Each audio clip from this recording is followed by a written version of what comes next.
This show is a part of the Quite the Thing Media Podcast Network.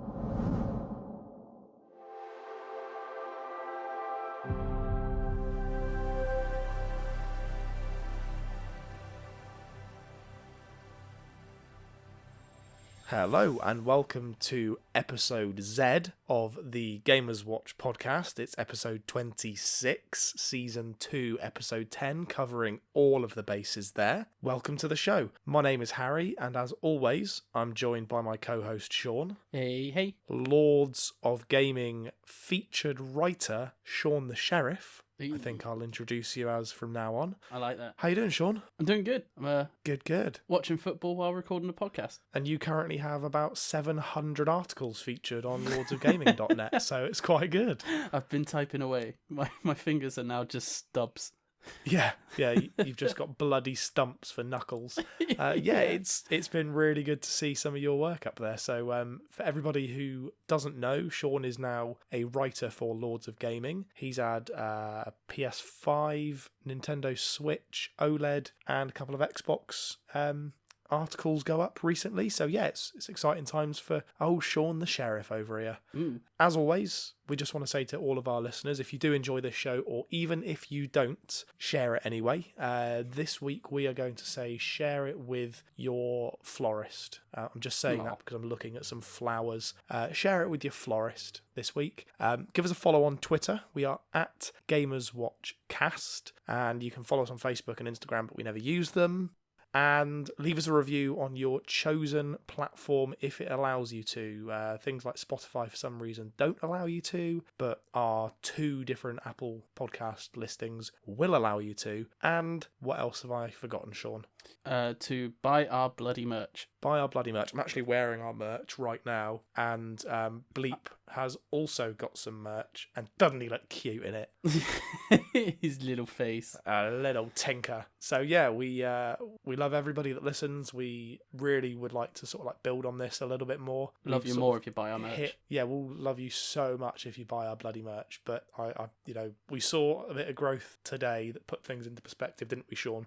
That in the last 6 weeks we have had as many downloads as we had the 6 months prior. So that to me is crazy.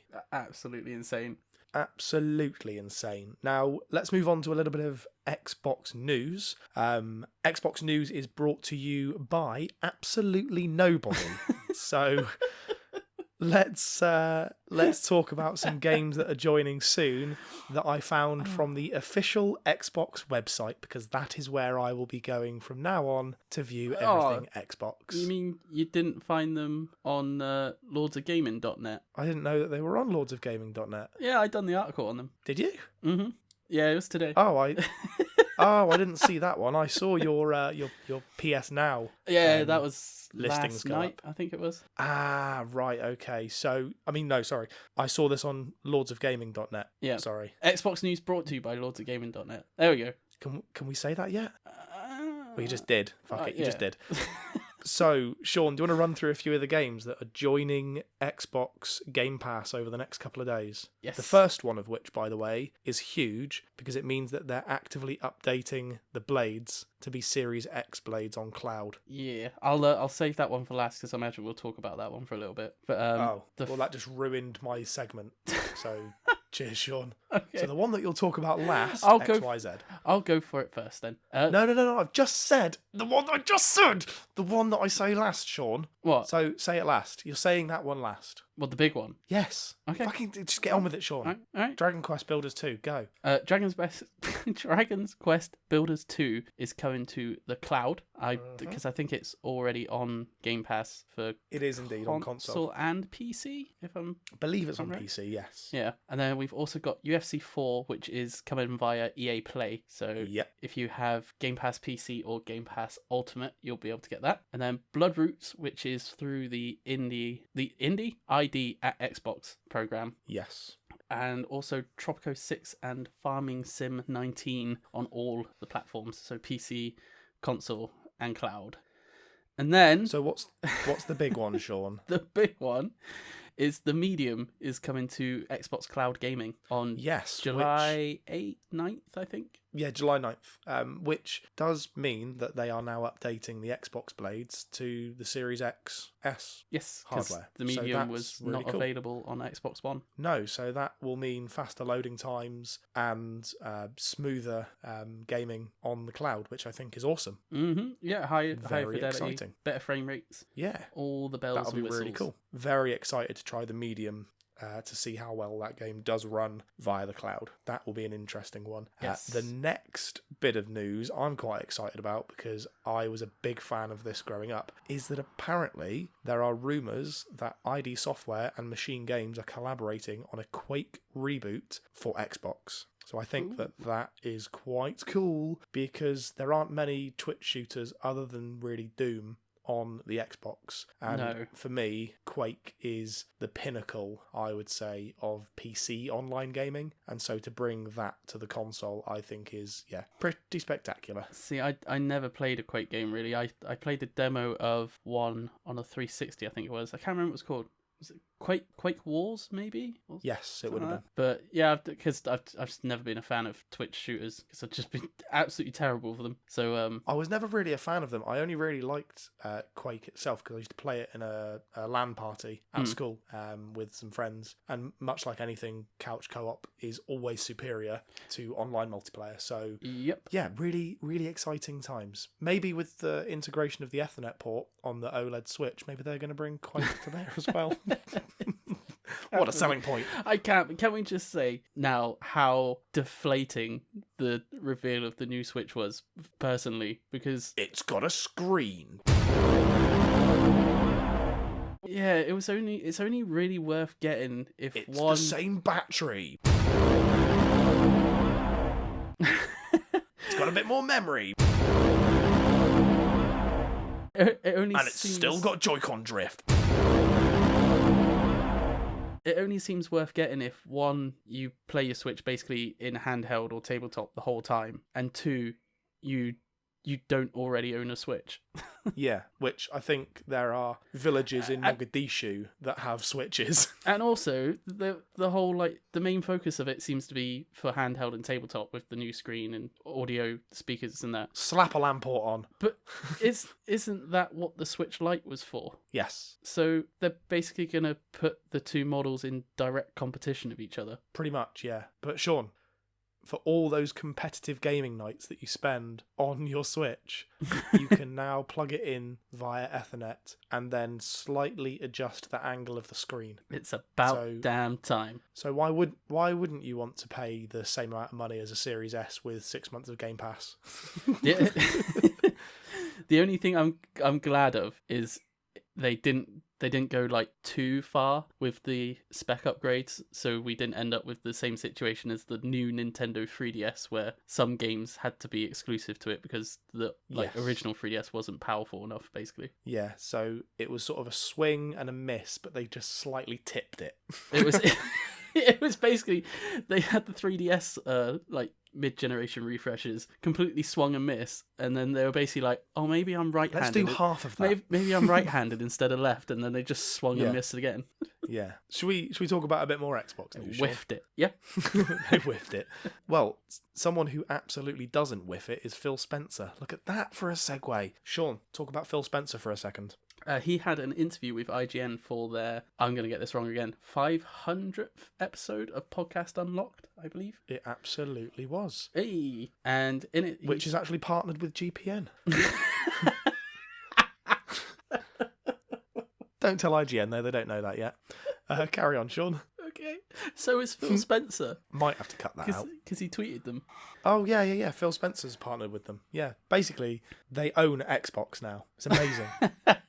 An integral part of their future. Yes, they are indeed. More about that in a tweet coming soon.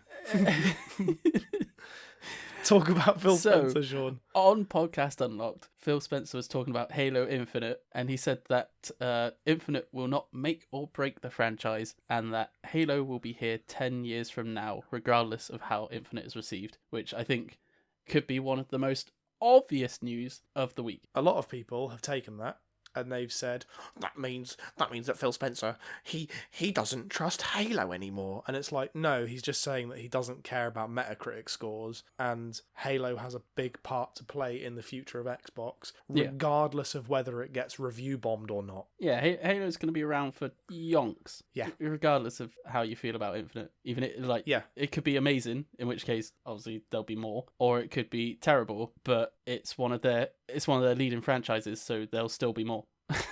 Pretty much, it completely makes sense to me, everything that he said, but apparently it doesn't to some people. The one thing I am curious about with Halo Infinite, though, is because it's set up more as a live service game, whether the time between Halos will now expand, sort of thing, so that you'll get like campaign updates through Infinite, if that makes sense. I think that will happen. I think that it will get the sort of GTA Online sort of service where, it becomes an ecosystem of Halo rather than just a solitary game of Halo. Yeah, because that's what I think they're going to be doing with Forza as well, because the they're Series already X doing version, Sea of Thieves. The Series X version is just called Forza Motorsport. There's no number on it anymore. And they're already doing that with Sea of Thieves. So, I think that will be the continuation, and the future of Halo will be using Infinite as the sort of launching point for it. And with the news from a few weeks ago, where they said that they're going to integrate the cloud onto the previous generation of consoles as well, so that anyone who has even original Xbox Chunky Boy will be able to play next gen games. Yeah, I think that they're looking outside of the normal yearly release, get it done quick, release it in time for the holidays. They're just looking to set up like an ecosystem of Halo. Yeah, I think you'll see, if my hunch is correct, you'll see Halo Infinite and like Forza Motorsport, those sort of series. Once they release on Series X, you won't see another entry until the like generation after that, because they'll be set up as like live service games sort of thing. So they'll or maybe 2 a generation at the very most. So they'll just be continual updates in that one game rather than bringing out sequel after sequel after sequel. But there still will be another 5, Halo down the line. GTA 5 has now crossed 3 generations, so and they said be done. It was Jason Schreier and someone else had heard, but basically they heard the same thing separately, and then obviously compared notes of GTA 6 being 2024, I think, at the earliest. Yeah. So it's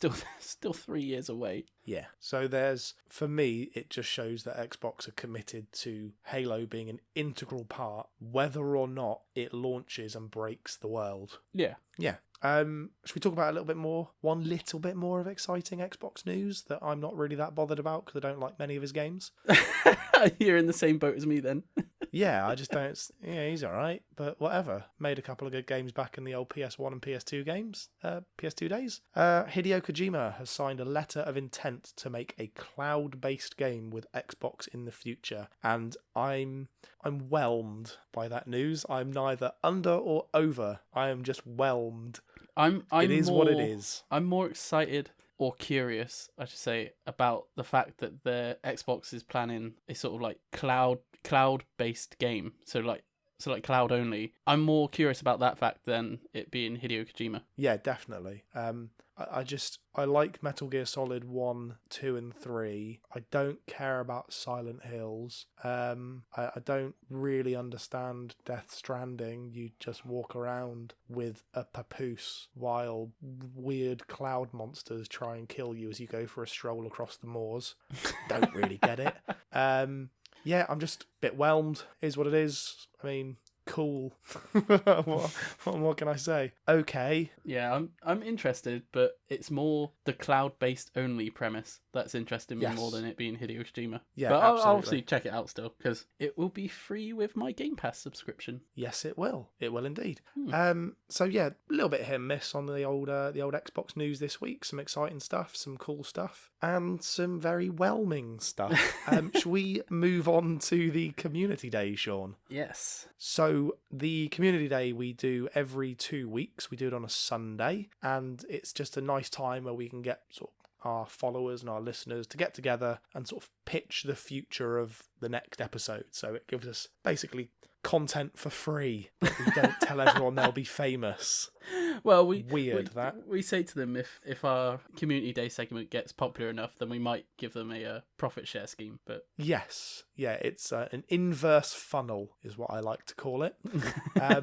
But yeah, it's just a nice day where we can all get together of a Sunday and just talk about games, but without having fanboyism get involved. So it's quite nice. And this week we had the wildcard pick. Shaun, what were the 2 games you wanted to play? I wanted to play Plague Tale: Innocence or Need for Speed: Hot Pursuit Remastered. And I wanted to play Going Under or Worms Rumble. And to be perfectly honest, all I know is I quite liked Worms Armageddon on the PS1, and that was the last Worms game I played. Hogs of War was better. I used to love Worms. Even the I can't remember what it's called now, but it was like a spin-off game where you were in these little boats, and it was basically I don't know what the genre of game is called, but there's like gems coming down from the top of the screen, and you've got to sort of connect so many to make them disappear, and then you can like break segments like a of it bubble off. pop game. Yeah, there was basically a Worms version of that on the PS2, and I used to play the shit out of that. Like Beehive Bedlam, but with worms.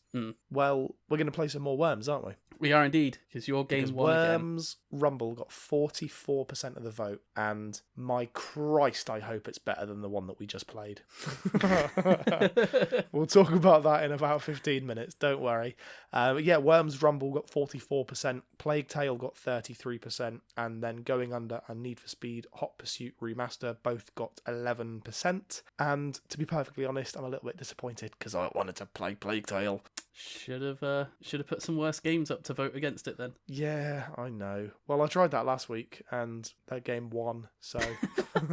But again, we'll talk about that in a little while. Now, quite excitingly, Enter the Quaintrix is the name that Duncan has decided to call Entering Shaun, and it's going to stick. I must admit, that is so much better than Entering Shaun.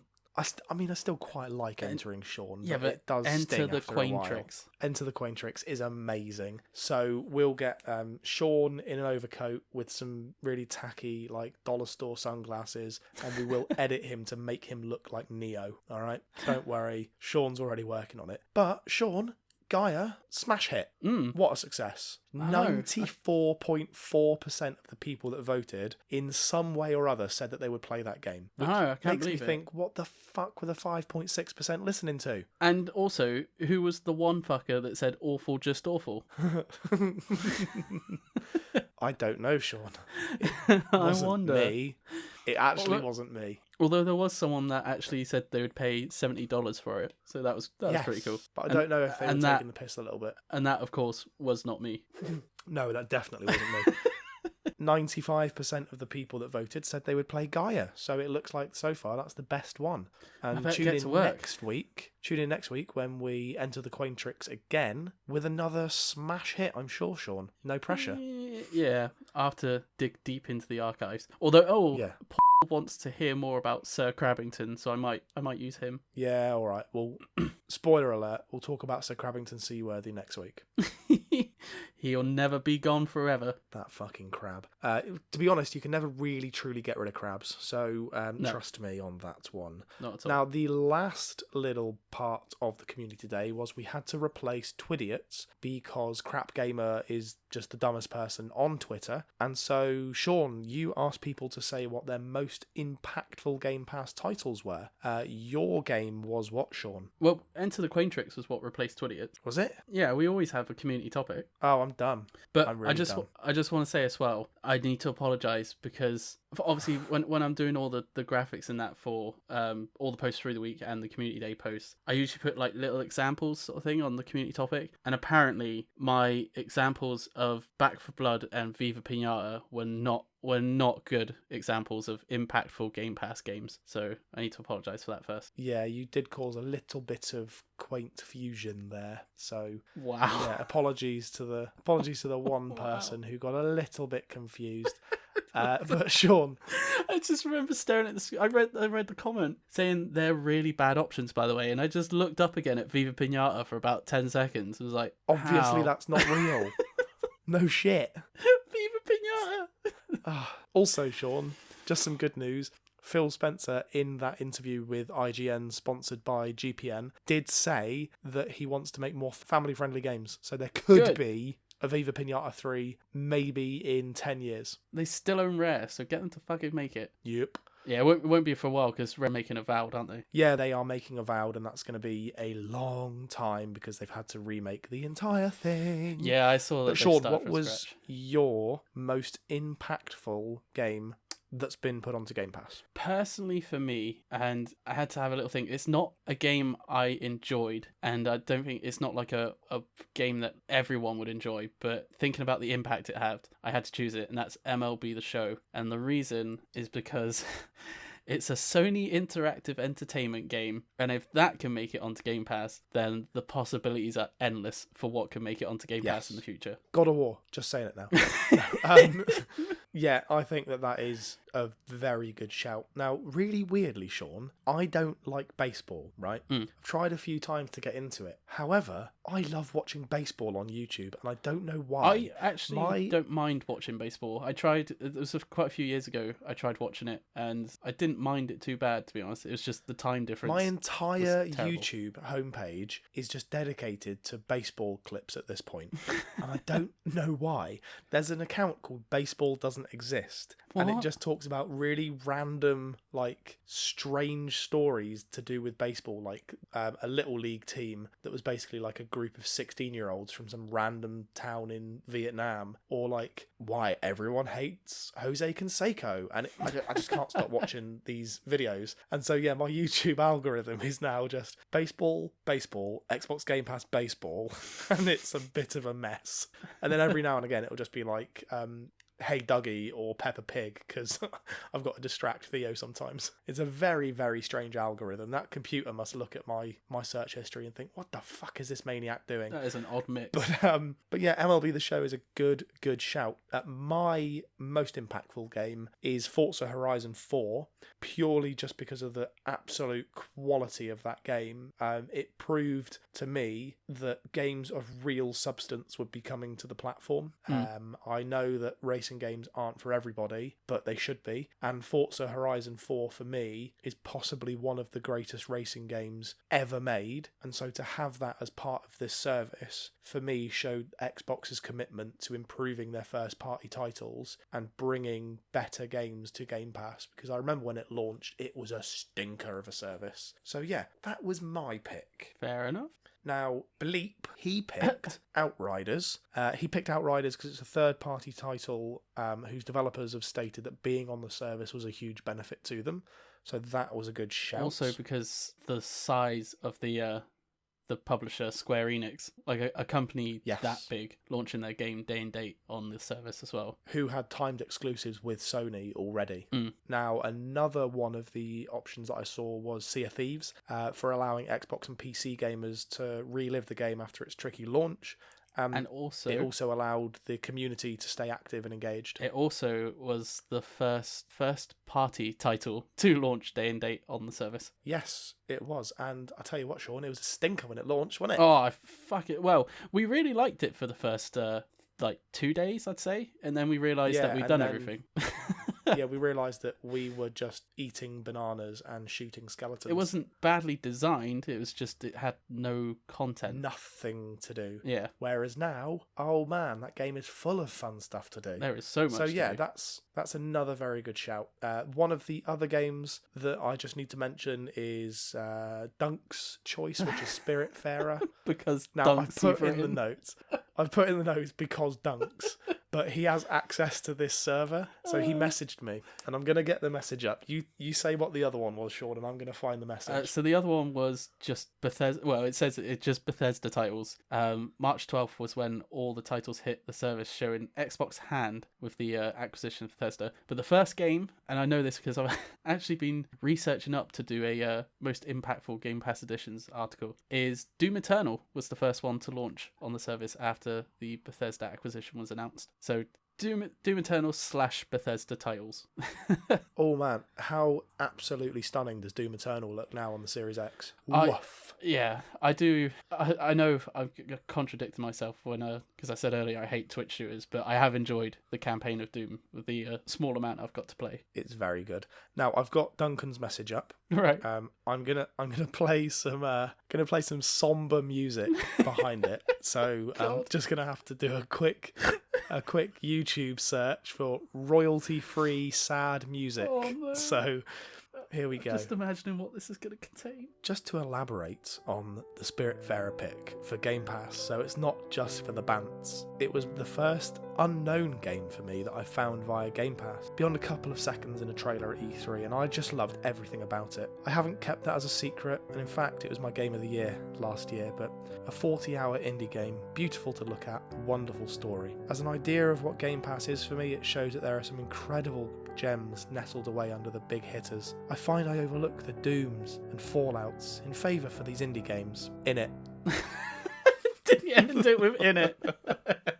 Yeah, he did indeed. He did. That is a very, very valid point, though. It is indeed. I really think that the somber sorrow music really brought out Duncan's message in that. So thank you for those beautiful, kind words, Duncan. It really does mean literally nothing to us. And also, I know I said this last week when Duncan was on as well, but another game I imagine is going to end up being like that both me and Duncan have said multiple times we can't wait for is 12 minutes. I found out that was coming to Game Pass when they said at E3, I could not contain my excitement. And Hades. Yes, I'm very curious to try that one. Duncan has already told me that he is going to weep when Flight Simulator launches on the service. He's going to have a weepy moment. It's only 3 weeks away, 3 weeks to the day. Oh, don't remind me, Shaun. I can only get so erect. Shall we talk about Game Pass or Play, Shaun? Oh, yes. Oh, God.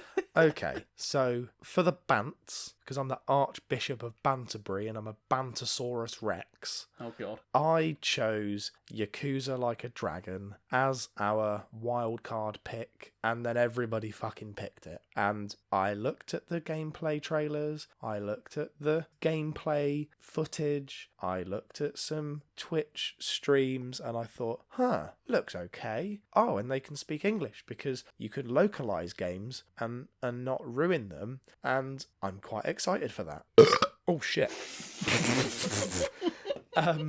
Keeping that in. I nearly spat my beer out on the keyboard. So I thought, oh, great. Yakuza Like a Dragon, that's going to be wicked. And I've played it. Look, I have been ill, so I haven't been able to play much Xbox because, as you could hear over the last 2 weeks, I basically died.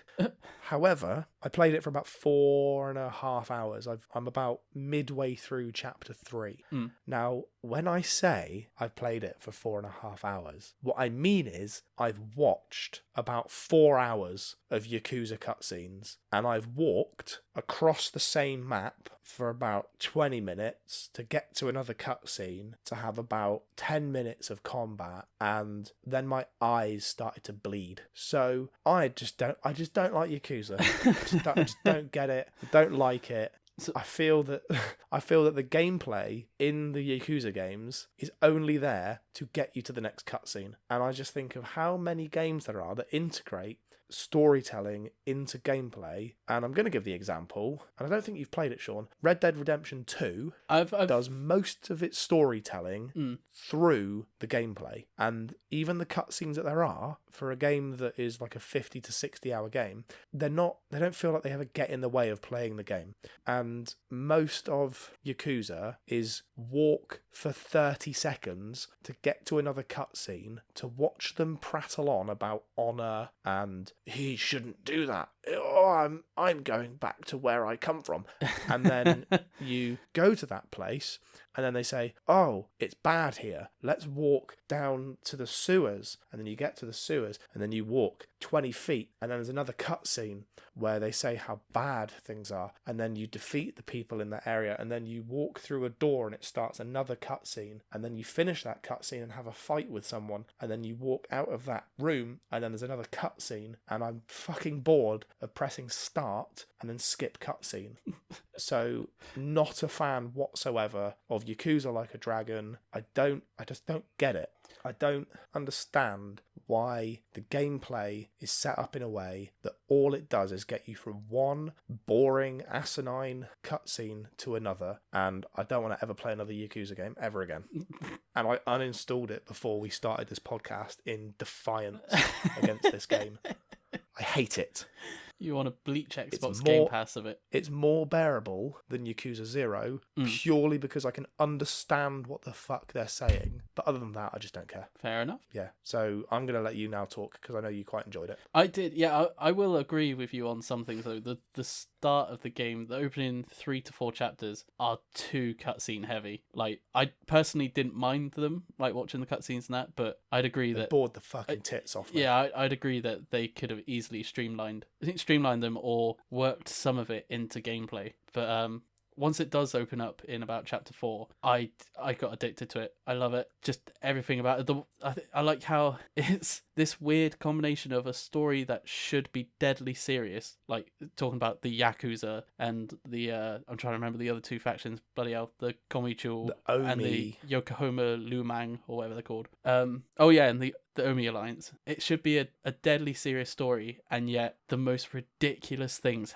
can happen in it. So there was one point where I was fighting a JCB as a boss fight. As you do. Their equivalent of the like Final Fantasy summons are called bugger, I can't remember what it's called. It's an app on your phone. Pound Mates. They're called Pound Mates, and it's basically you summon a like character. And two of my summons that I found are a crawfish and a chicken called Omelette who shits out an egg that gives you HP, and then the crawfish poisons people somehow. So yeah, it's just that doesn't do anything for me. Some of the things are just ridiculous. I love the humor in it as well, and the actual gameplay. Even though it's turn based, it feels more sort of alive because the characters all like shuffle around each other and square off to each other while you're like selecting what to do, and you have to sort of be careful with your placement. So if say there's like a gang of 4 people, and on the other side of them is one of my like party members, and I want to attack the guy that stood next to them, if I'm not doing a special ability, there's a chance that when I'm trying to sprint over to that enemy, I can get blocked by another enemy, which will obviously make me lose my turn. So I liked how it was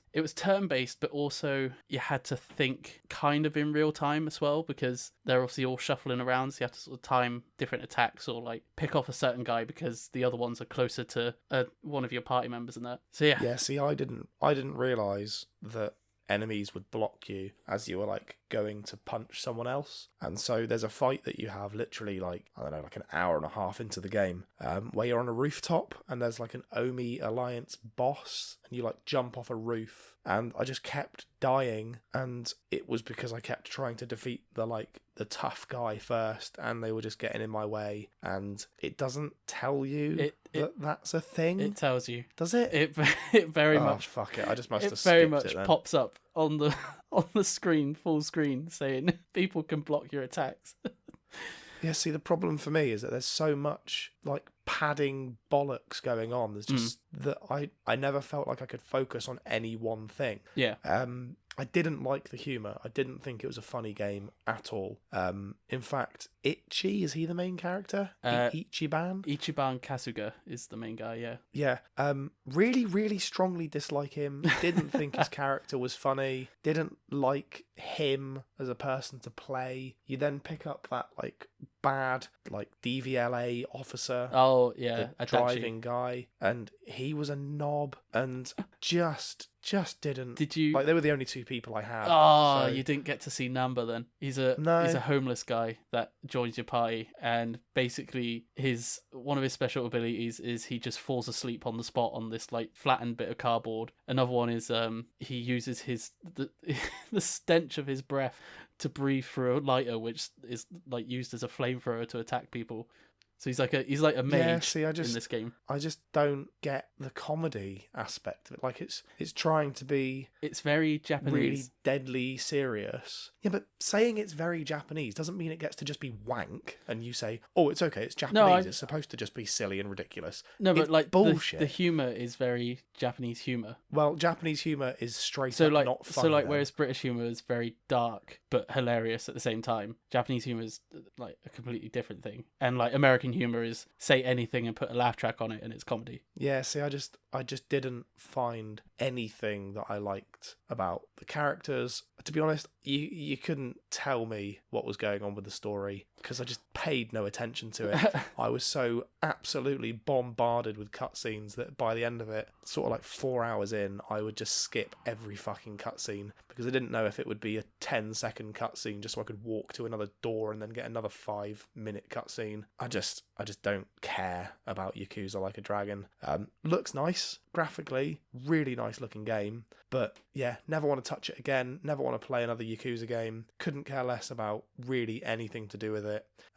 Just not a fan at all. Didn't like the turn-based combat, didn't like really much of anything about it at all. So for me, it is a Game Pass. And I'll give it a gameplay. But I was just going to say one other negative thing that I came across today is so there's 15 chapters to the story and I'm on chapter 12 and I have come across one of the biggest difficulty spikes I've ever seen in an RPG game. And even though I haven't like skipped loads of side quests and that, I've been doing them as I come across them and I'm still like severely underleveled. And I looked it up because obviously I'm going to have to start playing other games now, so I'm not really going to have time to carry on playing it. And I was hoping to get it finished within the next day or two. And it's pretty much hours of grinding that I'm going to have to do to be a high enough level for this boss difficulty spike. I don't know, but that is one of the it is the main negative that I have for it because that's one of my pet hates in games is unnecessary difficulty spikes. Yeah, so let's just put it into perspective with another JRPG that you played recently,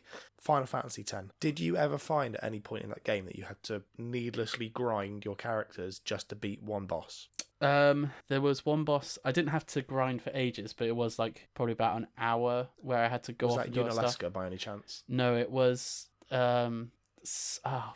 It was basically Sin's final one where he doesn't actually attack you, he just moves closer and closer, and if you don't like take all his health out in 15 turns, he just eats you and you die. Yeah. But it was basically my attack wasn't high enough to take all his health out in 15 moves, so I had to grind a bit to get my attack up. But it was nowhere near the amount I'm gonna have to grind on Yakuza.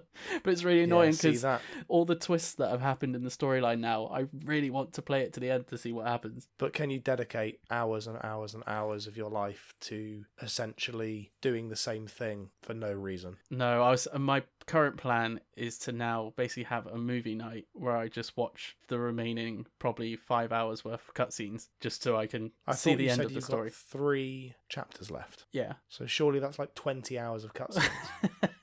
No, the cutscenes dip significantly after chapter 4. Why do they start the game so fucking difficult? I don't know. I really don't know. The first half an hour of the game, I didn't pick up my controller.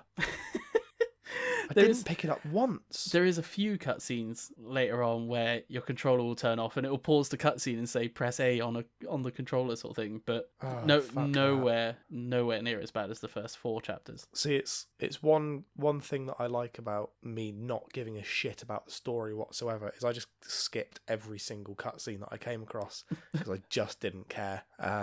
So mixed bag this week. Let's hope Worms Rumble is better.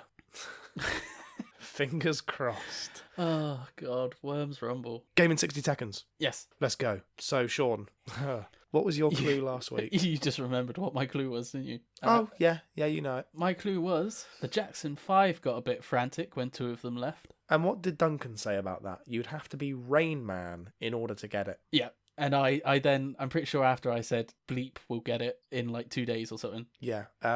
Zoe got it in 10 minutes. I was going to say it wasn't even Bleep. It was Zoe. It was Zoe. And Bleep's slacking. Yeah. What I like is the fact that we're calling him Bleep now. It means that I don't have to go in and bleep his name when we say bleep. Yeah. You mean So I like that. Fuck's sake, Shaun. And my clue was the former Prime Minister has joined a coven, and that was a very easy clue. So, Shaun, what was your one? Mine was Desperados 3. Bullshit. Nope. Absolute bullshit. Because 2 of them have left, so there's 3 of them, and they're desperate because they're frantic. Now, Bleep had a better answer. No, he Goner didn't. 2. No, because Yes, he did. they wouldn't be called Goner 2, because there's still fucking 3 of No. them, because only 2 left. So 5 minus said- 2 is 3. Yeah, but 2 of them left, so gone are 2. No, 2 because are gone. it's the name of the Gone band. are 2. The Jackson 5 got a bit frantic. It's not the 2 that left the Jackson 5 got a bit frantic when they left. Mine's Goner better. 2 is Desperados much 3. And my one was Blair Witch. Yes. My one this week is just as easy. I don't know if mine's easy. Shaun, It'll be easy yours if is you, bullshit again. if you scroll through the games. I think it'll be easy. But trying to think of it just in your head, I reckon it's not as easy. Shaun, yours this week is bullshit again. No, you said it was all right when I told you it. Yeah, but I've had 45 minutes to think about that. So my clue this week is, right, get to your room. That's it. Okay, so That's the clue. right, get to your room. You bastard, get to your room. And Shaun, what's your clue? Mine is the Jackson 5 got a bit frantic when... No. Oh, is it Goner Goner 2? No, mine this week is... I know funeral... Football this year. Yeah. But which one? Is it football or handball Madden football? NFL. Egg hand. Shaun, what's your clue this week? It is. I know funerals are supposed to be a celebration of sorts, but dancing on the grave is a bit much. Yeah, see, I'm thinking about it now, and it's a tricky one. I'm in an R in about But that it one. makes sense. It makes a bit of sense. Should we talk about something that doesn't make sense? Yes, doesn't make sense Okay. in anyone's eyes but the profiteer. Yes, or people that are so in love with a plastic box that they can't bear to think that the people that make the plastic box have done something bad. So, I'm so happy with this pun, Shaun. Let's talk about Ghost of TsushiMONEY. Wow. I am properly proud of that pun. So, Ghost of Tsushima, my note here in the podcast notes is, let's discuss the utter wank fest that is paying £30 for a bit of DLC and a rumbly joypad. Oh, God. Shaun, kick us off. Go on. I don't know where to start. It's the most... Give us an overview. Give us an ridiculous- overview. So, the Ghost of Tsushima... What's it actually called? What are they calling it? Director's cut. Director's Cut is The coming Schneider edition. Yeah. It's coming out on PS5, and with it is an extra island. Is that right? Basically, like an expansion Yes. sort of thing. Yeah. And the upgrades of 60 FPS, haptic feedback, the little rumble trigger things, The DualSense. DualSense. That's the word of it.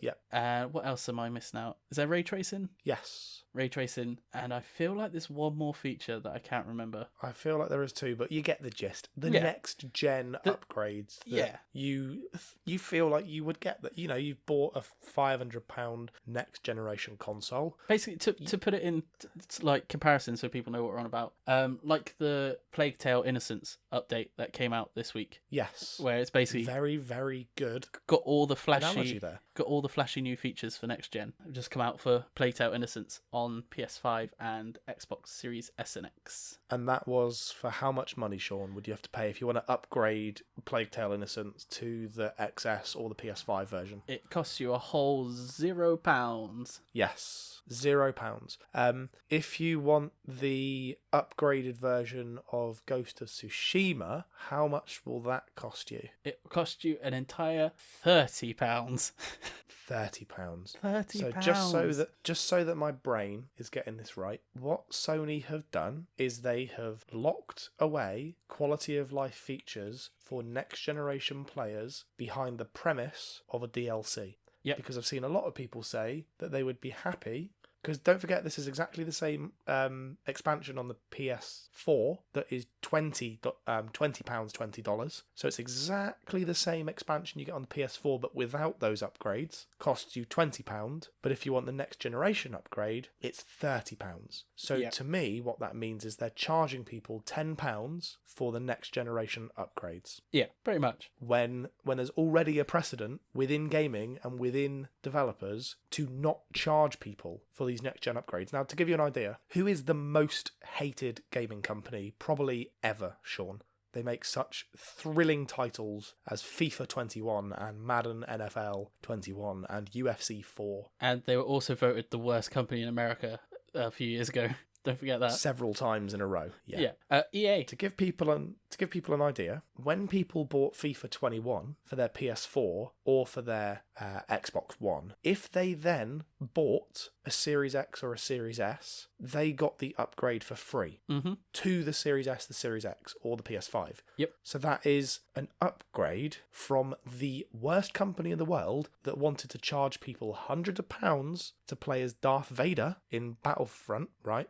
They gave people that for free. Now, not just did they do that, if you had the disc version of FIFA 21 for your Xbox or for your PS4, and you then got a discless version of the next generation console, so the Series S or the disc-free PS5, do you know what they did, Shaun? They gave you the digital version. For free. Yep.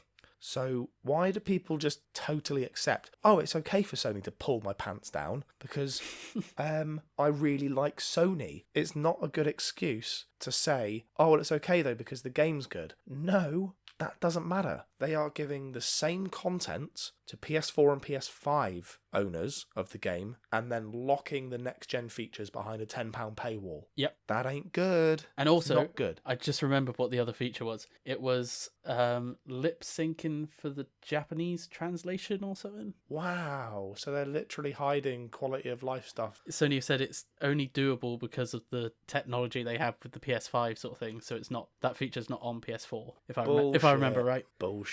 Absolute bullshit. Now, I know what's going to happen. We're going to be accused of being Xbox fanboys. Shaun, how are you enjoying your PS5? I like it when I play it. Yeah. Do you enjoy your Switch? Yeah, enjoy that when I also get round to playing it. Pokemon I enjoy Snap my Switch. Still playing Pokemon Snap. I enjoy my Switch as well. So yeah, before people harp on saying, oh, these fanboys, they don't think that we should pay £10 extra, it's just a little bit shitty that you're locking stuff behind a paywall. Yeah. Don't care who you are. Don't care that you don't like Game Pass or that you think that Xbox is a crap. Don't settle for being ripped off, basically. Which also leads us on quite nicely to a tweet that I'll be making very soon. Yes. Oh dear. But yeah, just don't be happy with being ripped off. It ain't good. It's not good if you set a precedent of allowing companies, big corporations, because let's face it, Sony are a corporation. If you just allow that to be the normality of the situation, then they'll keep doing it. Yep. And then they'll start charging you $70 for games and you'll be like, oh, it's totally fine. Inflation. Fuck that. You'll soon be getting Last of Us 2 Director's Cut and Horizon Zero Dawn Director's Cut. Yep. And Twisted Metal Director's Cut and Wipeout Fusion Director's Cut. Don't settle for being made a mug of.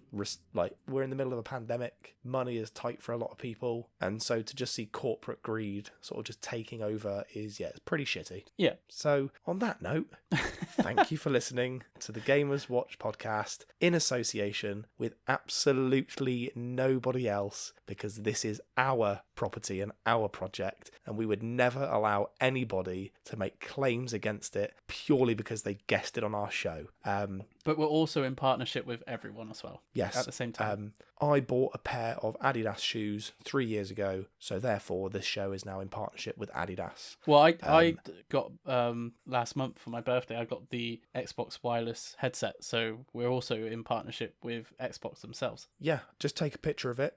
Or even better, just steal somebody else's picture of it and claim it as your own. But you might even say, because of that, we're the official Xbox Game Pass podcast. Yes, we are. Yeah. Yeah, 100% we are. Sounds about right. right. So you heard it here first.